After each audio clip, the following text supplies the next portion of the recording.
DJ Guddu Raj Sadipur चौक समस्तीपुर।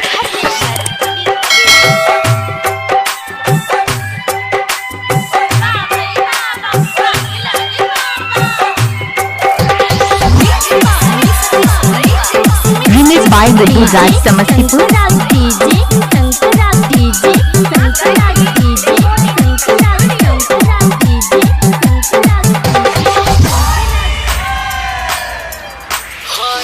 गोरे मुखरा पे चान सन टुकरा पे गोरे गोरे मुखरा पे चान सन टुकरा पे तोहरा लगा ही दे डीजे रिमिक्स बाय गुड्डू राज। गोरे गोरे मुखरा पे चान सन टुकरा पे तोहरा लगा ही दे गोरे गोरे मुखरा पे चान सन टुकरा पे तोहरा लगा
आप सुन रहे हैं डीजे शंकर राज को हेटौड़ा बाजार।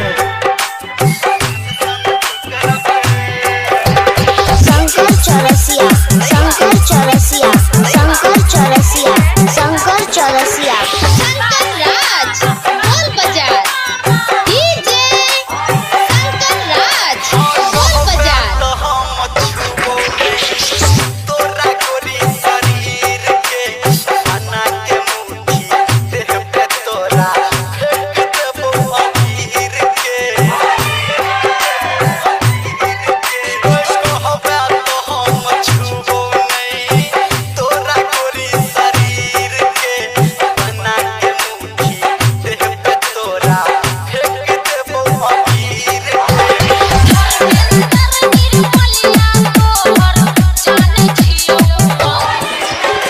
गोरे गोरे मुखरा पे चान सन टुकरा पे तोहरा लगा ही देबो रंग